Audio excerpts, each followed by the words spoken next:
Look at this tree. It is barely taller than my chest. The trunk is no thicker than a simple broomstick, and the footprint it takes up on the ground is no larger than a standard welcome mat. Just 4 square feet of earth. But if you look closely at these branches, you will see they are violently bowing toward the ground, trembling under the sheer impossible weight of nearly 100 pounds of perfectly ripe, heavy, sun-drenched fruit. Most of us have been conditioned to believe that growing a real fruit orchard requires decades of patience, acres of rolling green land, massive industrial tractors, and endless gallons of chemical sprays. But what if I told you that everything we have been taught about growing fruit in the West is completely backwards? Today, I am going to show you how our brilliant Japanese pruning method can pull an absolute mountain of peaches, apples, or plums out of a tiny 4-square-foot patch of dirt in your backyard. And if you stay with me until the very end of this journey, I am going to reveal a highly modified, stripped-down balcony version of this exact same biology that will let you grow a 50-pound harvest in a cheap plastic container using absolutely zero ground soil. But before we take this terrifying first cut together, if you are passionate about uncovering the lost, practical gardening wisdom of the past, please take a second to subscribe, like this video, and leave a comment down below. Welcome to Forgotten Garden Roots. 3 years ago, my reality as a gardener was entirely different. Like so many eager beginners, I drove to a local big-box home improvement store. I bought a standard, beautiful young fruit tree and brought it home with visions of endless summer harvests. I did exactly what the plastic tag tied to the branch told me to do. I found a massive open space in my yard. I drove my shovel deep into the damp, heavy clay, feeling the resistance of the earth as I carved out a massive trench. I amended the soil, planted the tree, watered it religiously through the blistering, breathless heat of July, and then I waited. And I waited. For 4 long years, I watched that tree grow. And it didn't just grow, it exploded. It shot up into a towering 18-foot-tall wooden giant that cast a cold, creeping shadow over an entire half of my vegetable garden. But when harvest time finally arrived, the brutal reality of traditional gardening set in. There was almost nothing to show for it. And I stood at the base of this massive, sprawling fortress of green leaves, feeling completely defeated. The incredibly small amount of fruit the tree did actually manage to produce was suspended 15 to 20 feet up in the air, dangling at the very ends of the highest branches. It was a private buffet for the crows and the squirrels, entirely out of my reach. I had surrendered a massive section of my property for maybe 15 usable pieces of fruit. I was ready to take a chainsaw to the trunk and just give up on the dream altogether. The problem wasn't me, and the problem wasn't the tree. The problem is how Western agriculture has trained us to plant. We are taught to plant trees 20 feet apart and let them reach for the sky. But that system was designed for commercial farm tractors, massive hydraulic harvesting machines, and professional orchardists with 50-foot ladders. It was never designed for a human being in a backyard. My entire perspective shifted on a freezing, crisp morning in late February. I was visiting a small, hidden orchard, and the air smelled sharply of frost and wet wood. I was watching an older grower work, and I immediately noticed something strange. He didn't have towering, majestic shade trees. Instead, his property was lined with rows and rows of tiny, dense, heavily armored fruit bushes. They looked more like thick hedges than actual trees. He handed me a pair of heavy, cold pruning shears, looked at my confused expression, and told me a rule that completely shattered my understanding of plants. He said, "If you want a tree to give you everything, you have to be willing to cut away almost everything." What I discovered that morning was a high-density size control technique, deeply rooted in Japanese agricultural practices. where island farmers historically lacked the luxury of sprawling acreage. Every single inch of soil had to pull its weight. So over generations, they developed a method to hack the internal biology of the tree itself. To understand why this works, you have to understand a deeply practical piece of biology that most nurseries will never explain to you. A fruit tree produces two completely different types of growth. The first is vegetative wood. These are the long, smooth, rapidly growing branches and green leaves. The second is the fruiting spur. These are tiny, wrinkled, brittle-looking little nubs that sit quietly on the bark. Those little nubs are the only part of the tree that will ever make a flower, and therefore the only part that will ever make a fruit.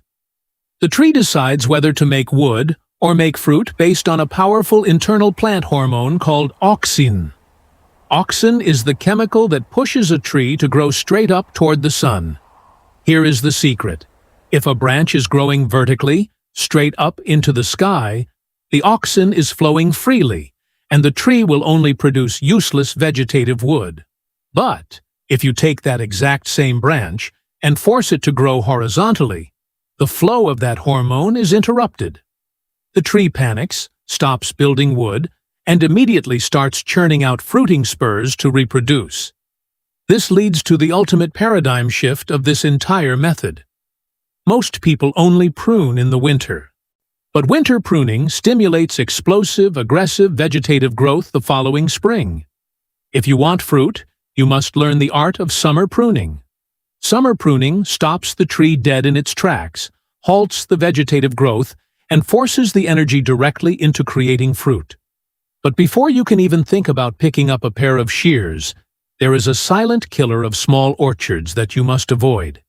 If you skip this one prerequisite step, this entire method will fail miserably, and you will end up fighting the tree for the rest of its life. You have to understand how fruit trees are made.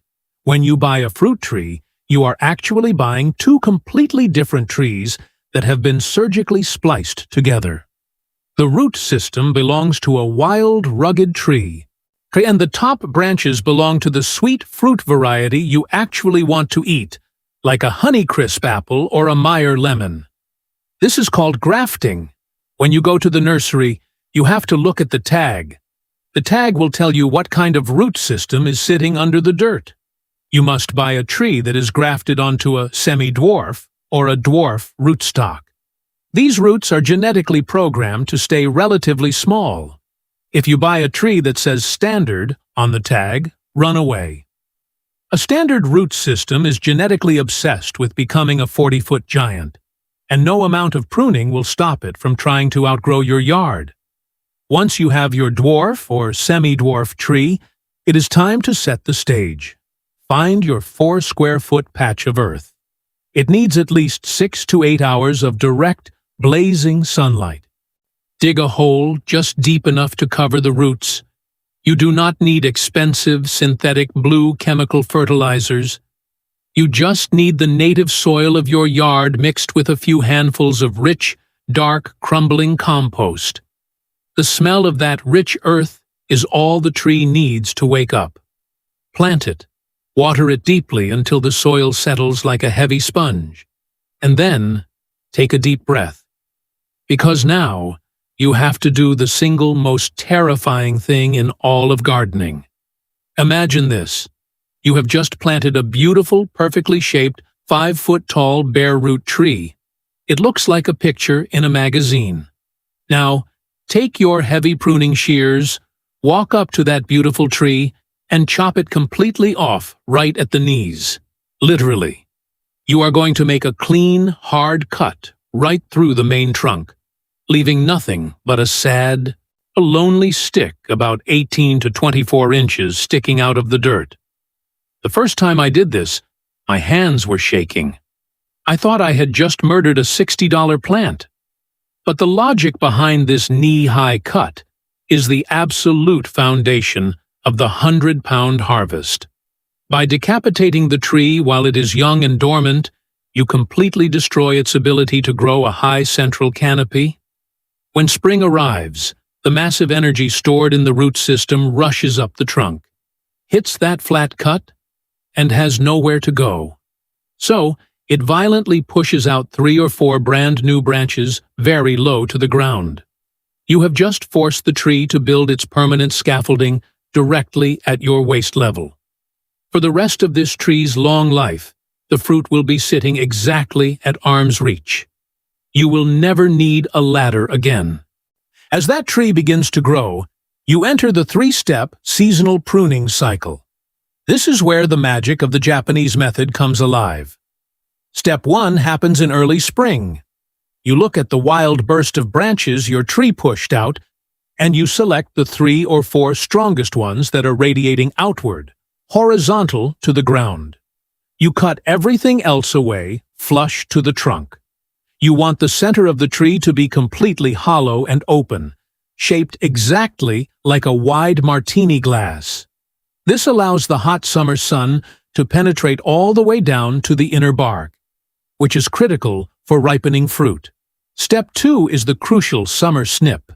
This is the heart and soul of the method.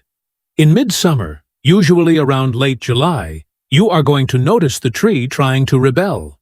It will shoot these long, incredibly fast-growing green branches straight up into the sky from the center of the bowl. Remember the hormone auxin. These vertical shoots are draining the energy of the tree. Take your shears, step up to the tree, and ruthlessly cut every single one of those vertical green shoots exactly in half. Do not cut them all the way off, just cut them in half. This sudden summer shock traumatizes the branch just enough that it stops trying to reach the sky. And over the next few weeks, you will literally see the remaining half of that branch thicken, wrinkle, and transform into a massive cluster of fruiting spurs for the following year. Step 3 is the most counterintuitive rule of all: fruit thinning. By year 3, your tiny tree is going to be absolutely covered in hundreds of beautiful spring blossoms, and soon hundreds of tiny, marble-sized baby fruits. Your instinct will be to leave them all. Do not do it. If you want 100 pounds of massive, dripping, grocery store-sized peaches, you must walk up to that tree and physically pluck off at least 50% of the baby fruit. If you leave them all, the tree will divide its energy into 300 tiny, hard, flavorless pits, and the sheer weight of them will physically snap your perfectly pruned branches clean off the trunk. Sacrifice the quantity early, and you will be rewarded with unbelievable quality later. Now, you might follow all of these pruning steps with absolute perfection. You might memorize the biology, make the cuts, and still walk out to your garden to find absolutely zero fruit. And there are 3 fatal flaws that cause this. Mistake number 1 is the nitrogen trap.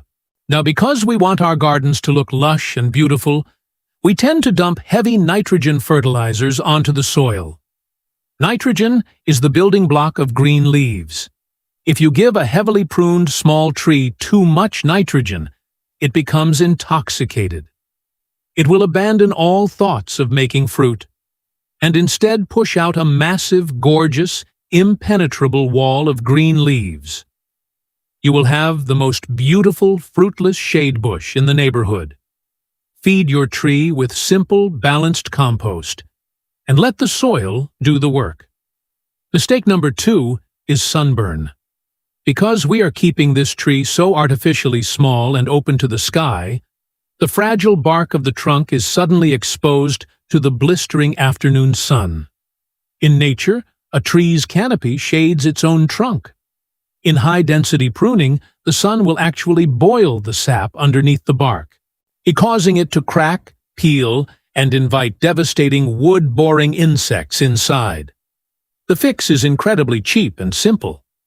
Mix a cup of plain, white, interior latex paint with a cup of water, and paint the trunk of your tree from the soil line up to the first set of branches. That white layer reflects the ultraviolet light, keeping the core of the tree cool and safe through the scorching summer. Mistake number 3 is the lonely tree myth. A lot of beginners buy a single apple or plum tree, plant it, and wonder why the flowers dry up and blow away in the wind every spring. Many fruit trees are not self-fertile. They desperately need the pollen from a completely different variety of tree to create a fruit. But you only have 4 square feet of space, right? This is the ultimate secret of high-density planting. You don't need to plant your second tree 20 feet away. You can dig one single hole and plant 2, 3, or even 4 bare-root fruit trees in the exact same 4 square foot hole, spaced only 18 inches apart from each other. As their roots grow down into the dark earth, they compete for nutrients and water. This natural underground competition acts as a biological brake system, naturally dwarfing the trees even further, while their top branches intertwine, creating an absolute cross-pollination paradise for the bees. You can have a Fuji apple, a Gala apple, and a Granny Smith apple all growing in the exact same footprint, feeding off each other's pollen. And for those of you who don't even have a patch of dirt to dig into, I promised you a solution. If you live in an apartment, or if your backyard is nothing but a concrete patio, you can still experience the magic of this harvest. You don't need the earth, you just need a container. Find a cheap 15 or 20-gallon plastic pot or a beautiful half-whiskey barrel. Ensure it has massive drainage holes drilled into the bottom. Fill it with a high-quality, lightweight potting mix and plant your grafted dwarf tree inside. You follow the exact same knee-high cut. You follow the exact same summer pruning cycle. But there is one extra step you must take. A tree in a pot is a prisoner. Eventually, the roots will circle the inside of that plastic wall, strangle themselves, and the tree will slowly suffocate and die. To keep a fruit tree thriving in a container for decades, you have to apply the ancient art of bonsai to heavy agriculture. Every 3 years, so in the dead of winter when the tree is fast asleep, you are going to lay that pot on its side, slide the entire root ball out onto the concrete, and take a sharp saw. You are going to shave exactly 2 inches of dirt and roots off the entire outside edge of the root ball. You then slide it back into the pot and fill that 2-inch gap with fresh, nutrient-rich compost. You are essentially pruning the roots, just like you prune the branches. This refreshes the soil, stops the roots from choking, and tricks the tree into believing it has been planted in an endless meadow. With this method, you can pull 50 pounds of lemons, figs, or apples right off your balcony railing. When you step back and look at what this system actually creates, it is breathtaking. You no longer have a giant, unmanageable weed towering over your house. Now you have a 5-foot-tall, elegantly sculpted living piece of architecture. You can stand flat-footed on the ground, reach out your hand, and effortlessly pull a warm, heavy, sugar-filled peach right off the branch. You have taken control of the height. You have redirected the wild energy of the plant. And you have forced the biology of the tree to work for you instead of against you. But having a beautifully pruned tree, heavily laden with perfectly swelling fruit, means absolutely nothing if the aphids, the codling moths, and the fungal spores get to that fruit before you do. Growing the fruit is only half the battle. Defending it without soaking your yard in toxic chemicals is a completely different war. And that is exactly why I put together a complete step-by-step masterclass called the Organic Backyard Orchard Blueprint. It is a deeply detailed guide that walks you through the exact companion plants you need to grow around the base of your tree to naturally repel pests, the precise homemade organic dormant oils to spray in the winter to smother overwintering insect eggs, and the exact calendar schedule to follow, so you never have to guess what your tree needs next. If you are tired of losing your harvest to the birds and the bugs, and you want to lock in your success for the rest of the season, you can grab the guide right now. Just click the link in the description directly below this video, or click the link I have pinned at the top of the comments section. It will take you straight to the blueprint. Thank you so much for walking through this garden with me today. Remember, your space is not your limitation. It is your canvas. Grab your shears, make the cut, and I will see you in the next video.